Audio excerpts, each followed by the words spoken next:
September 15, 2022. This is the date I landed in New York City, leaving a decade-long career in big tech in Paris, France, to start a new chapter of my life. Although I travel a lot, I never live abroad. I had no idea what to expect, what the local tech ecosystem looked like, what jobs I would be eligible for, how long it would take me to make friends. It was a total blank page where I had to completely reinvent myself. This is a common experience for whoever finds itself in a new environment. You must break free from limiting beliefs and embrace new experiences to succeed. I never thought that 18 months later, I would have built a community of 6,000 women, demystifying hot tech topics through in-person panels.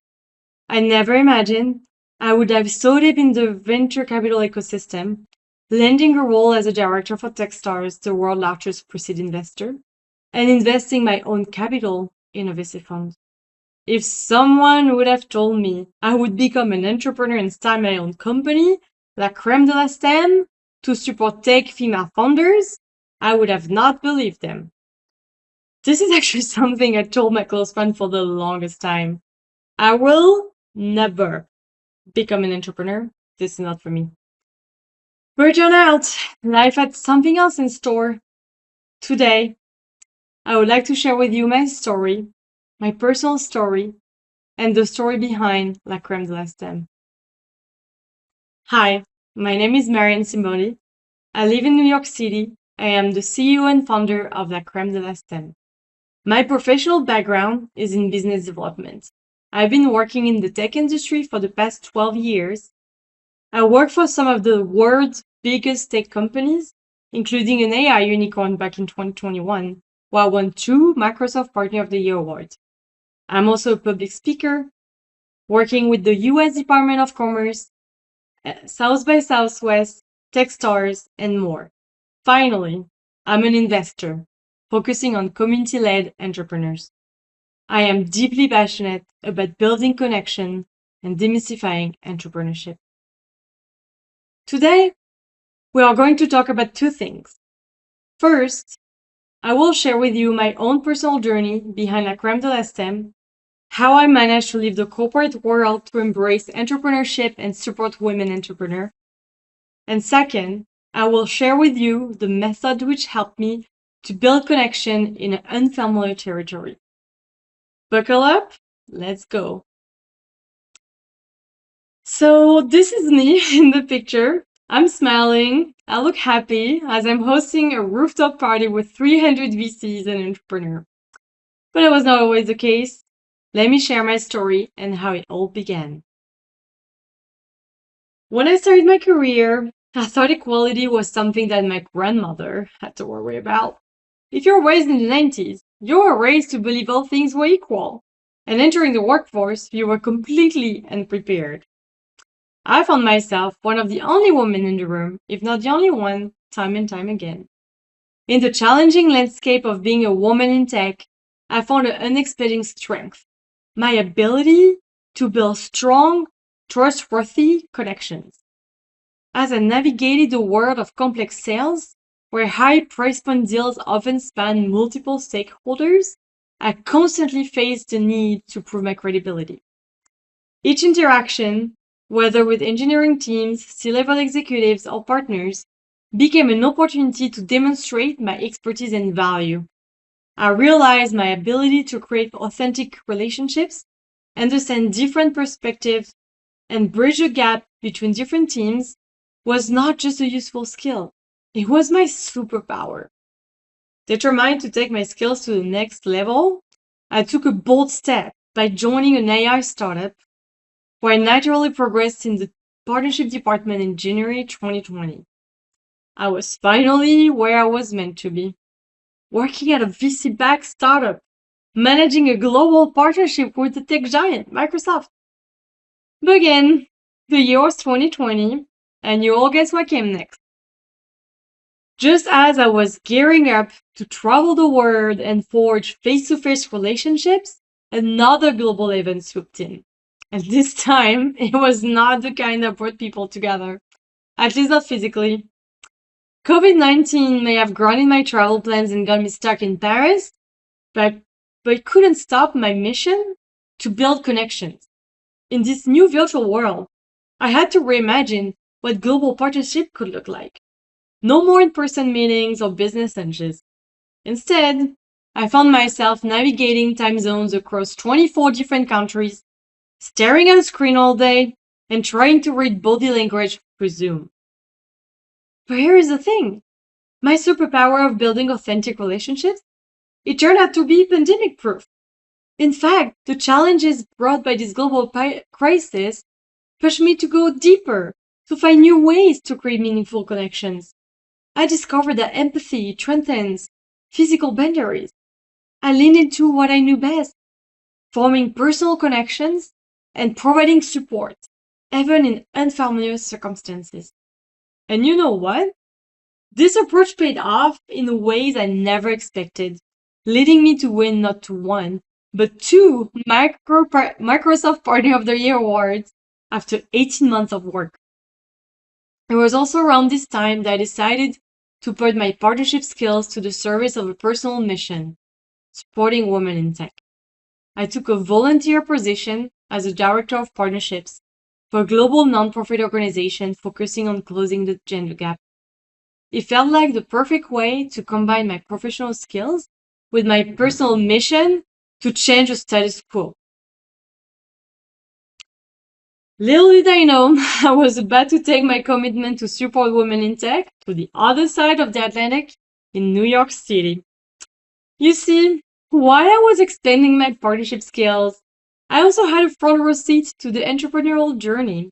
My husband built a startup from scratch during COVID and sold it to an American firm, which required us uprooting from Paris and starting a new chapter in New York City. I won't sugarcoat it. This was hard. Although I was excited to drink lattes and eat bagels, I had to completely reinvent myself and get used to pretty much everything. It was a total blank page. I was unfamiliar with the New York tech ecosystem and its opportunities. So, I had time on my hands. I decided to launch my own networking group. 20 people showed up to the first event. I could not believe it. The second event saw 75 attendees. Eager to enhance the value of these in-person events, I organized panels with female industrial leaders to demystify tech trends in the startup world and grew this community to 6,000 members in 18 months. As I continued to grow and expand my impact, I was thrilled to join Techstars, the world's largest pre-seed investor, as Director of Partnerships. This role allowed me to leverage my expertise in building connections and my passion for innovation to support entrepreneurs at scale. Something was missing. I felt like I could do more. So when the US Department of Commerce asked me to be a speaker at their investment summit, I knew it was time to take a leap, start my own company, and go full-time in supporting female founders. I launched a Crème de la STEM in June 2024 and built it in public from day one. To my surprise, my mission got immediate attention from the media. My vision was simple. If I could provide best-in-class resources in a safe, curated environment, women entrepreneurs would be able to reach their full potential. What happened next surprised me even more. 50 VCs, men and women, signed up in less than 48 hours, committed to demystify the investing process. A dozen of the best service providers on the market offered exclusive discounts. My personal network that I have built before even imagining I would become my own boss was willing to share the key milestones. Exited entrepreneurs, C-level executives, subject matter experts, they all said yes. This overwhelming response validated the need for La Crème de la STEM and showcased the power of community in supporting female founders. So now you know. I did not have immediate access to a huge network, but I did manage to build one from scratch. Over the years, I managed to develop a clear method that I will share with you. Number 1, build a network before you need it. Building a network before you need it is not about getting caught in vanity metrics like followers or likes. Building a network before you need it does not mean coming to a room with a specific goal and trying to achieve it. Building a network before you need it is about creating connections. As Brett Hoffman, co-founder of LinkedIn, said, it's the people who already have strong trust relationship with you who can help you. I've seen this principle play out in my own journey. When I launched La Crème de la STEM, I didn't have to start from scratch. I found myself just a text away from answers of my most pressing questions. Advice on funding? A quick message to a former colleague. Tech stock recommendations? A recent friend had the perfect solution. This network, built without agenda over years, became the invisible co-founder of my company. But here is the magic. These were not just transactional relationships. There were people I laughed with, shared struggle with, and supported in their own journey. I built a network by genuinely being interested in the people I was meeting with rather than trying to be interesting myself. And that made all the difference. So, don't wait until you need something to start building your network. Be curious about people. Share your own experiences generously. Engage in conversations without an agenda. Because when you build relationships with authenticity and care, your network becomes more than a professional tool. It becomes a community that grows with you and supports you in ways you never expected. Number 2, give before you get. One of the most powerful principles in building successful relationship is give before you get. This is not just a feel-good philosophy. It's a proven strategy for creating thriving communities and network. Brett Feld, co-founder of Techstars, embedded this value into the company's DNA, contributing to its success for nearly 2 decades. As a community leader, I've lived this principle, focusing on fostering collaboration and creating supportive environments without expectations of immediate return. This approach has led me to unexpected opportunities, from speaking engagement at the US Department of Commerce to sharing insights on various platforms. The lesson is clear. When you prioritize giving value first, you build trust, credibility, and long-term relationships that open doors you never imagined. The principle of generosity does not just benefit individuals. It's the foundation of a vibrant, innovative ecosystem. Number 3, connect on personal matters. But before I dive in, let me tell you a story about how I ended up in tech. My journey into tech began unexpectedly, sparked by my childhood passion for reading. As a confirmed bibliophile, my dream job would be one that surrounds me with books day in and day out. While preparing for my business school oral exams and reflecting on this desire, I came across an essay written by the National Library of France president Bruno Racine, Google and the New World, exploring the impact of digital transformation in the publishing industry. This book was my first exposure to the tech world, revealing the vast opportunities that technology offered. It was a revelation that set the course for my career. Now, let's pause. Are you more likely to remember the name of the book I read, or how you felt when I just shared my personal journey? As Maya Angelou said, people will never forget how you made them feel.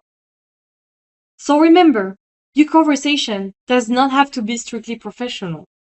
You can cover a range of topics, including industry trends, must-attend conferences, favorite restaurants, upcoming vacations, or even family matters like kids. People are more likely to remember the fun weekend activity you suggested than your company pitch. Number 4, always follow up, but keep it short and sweet. When we meet someone in a networking environment, it's easy to get caught in exchanging business cards and LinkedIn connections. But true connection happens when we take that next step. This is really important for keeping connections fresh after networking events or in a single interaction. First, you need to understand how people want to keep in touch with you. Connecting on LinkedIn whenever you meet someone in a professional networking event is goal number 1. But some people might prefer other communication channels like Telegram or WhatsApp. So be mindful of asking what the best way to follow up is. Once you have this information, make sure you send a message within a few days of the event. Second, your message should be customized to show people they made an impression on you. I always use the following structure. It was great meeting you at location for name of the event. I would love to keep in touch about topic you connected on. Enjoy the activity you mentioned during the conversation. This personalized approach will not only be appreciated, but also help you remember the details of your connection even months of years later. Number 5, be clear on your expectations. Have you ever walked away from a networking event feeling like you didn't quite get what you needed? It's time to change that by focusing on one simple but powerful principle: clarity in your request. It is crucial to have a specific request, like gaining insight about a particular industry, understanding the requirements for a type of job, and learning about market trends. Clear and focused inquiries make it easier for others to provide valuable help. Without a well-defined request, people might struggle to understand your needs and may be less inclined to invest their time in assisting you. Being precise in your request not only shows respect for the other person's time, but also increases the likelihood of receiving useful and relevant information.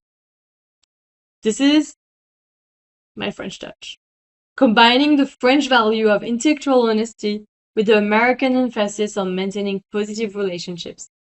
By embracing these cultural differences, I found a way to connect with others in a manner that is both direct and considerate.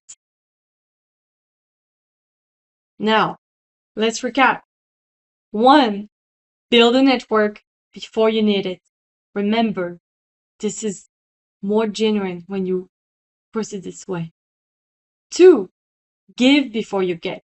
You have to provide value. 3. Connect on personal matters.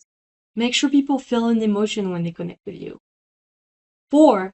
Always follow up, but keep it short and sweet, using the structure I shared previously. 5. Be clear on your expectation. I hope these tips will help you as much as they helped me. And now, this is your turn to leverage those 5 principles to supercharge your skills in building connections. So, next time you find yourself in an unfamiliar territory, think about the value you can provide and focus on what drives people rather than their social status. Remember, relationships don't have to be mutually beneficial from the beginning. You never know what a connection might bring you in the future. Thank you.